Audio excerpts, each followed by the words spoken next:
New at noon, the man accused in a murder case that spanned Jackson and Lenawee counties has pleaded guilty. Good afternoon, I'm Brittany Gray. Today, Stephen Storm admitted to strangling Sandra Johnson in November of last year. Maureen LaForge was in the courtroom. She joins us by phone with the latest. Maureen? Brittany, Stephen Storm took a deep breath and his voice trembled as he admitted to strangling 63-year-old Sandra Johnson to death with his hands on November 16th in her Woodstock Township home. The Vandercook Lake man pleaded guilty to second-degree murder in a Lenawee County courtroom this morning. Johnson's body was found the following day by hunters at Crispell Lake in shallow water. Her hands handcuffed, her feet and mouth bound with duct tape. Lenawee County Prosecutor Bert Castleberry told reporters today that there was no sign of a struggle between the two. Now, Storm will be sentenced to life May 17th. He agreed to the life sentence rather than a set number of years. That gives him the opportunity to go before the parole board in 15 years. We'll have more on this story tonight at 6. For now, live from the Lenawee County Courthouse, I'm Maureen LaForge, 6 News. All right, Maureen. Meantime, the lawyer for an Eaton Rapids police sergeant accused of domestic violence says another woman started the trouble, but not because of an affair. During opening statements today, the prosecution told jury Jeff Smith dragged his then-wife up the stairs of their home, tackled her, and threatened to kill himself with a gun. It happened at their home in July of 2012, but the defense painted a very different picture. Smith's lawyer says he never tackled his wife and she never filed a complaint. Instead, the defense says the domestic violence charges came forward because Smith's co-worker was trying to advance her own career. Lisa Kirby took a case, a circumstance that she thought she could use to gain her own ends in connection with the Eaton Rapids Police Department. Smith's ex-wife is testifying in court right now. We have a crew there, and we'll have much more on this story tonight on 6 News at 5 and 6.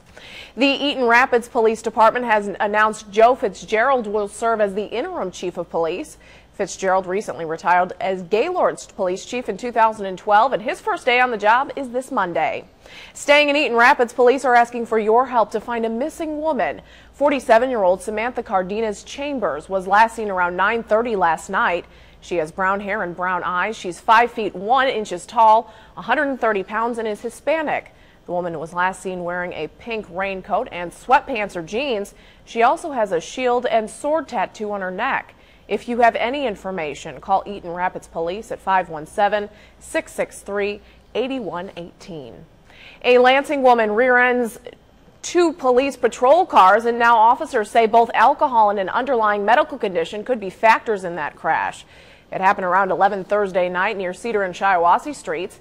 The Lansing Community College patrol cars were stopped at a red light when officers say the 55-year-old woman hit one car. That officer pulled off to the side, then she hit the second. The woman was taken to the hospital with minor injuries. Neither officer was hurt. Well, the rain's moving out, but the gloomy weather continues. Meteorologist Jake Dunn is in the Weather Center with a first check of your forecast. Hi, Jake. Hi, Brittany. But with all of the rain, once we do eventually warm up, things are going to go crazy in terms of growth, grass, buds, and whatnot. And hard to believe a year ago at this time, we already had almost full leaves on our trees. Not the case. Couple of drops there on the limbs, but otherwise cloudy skies. We do have some showers in the area. Very light and isolated activity, and that's about all we're looking at this afternoon.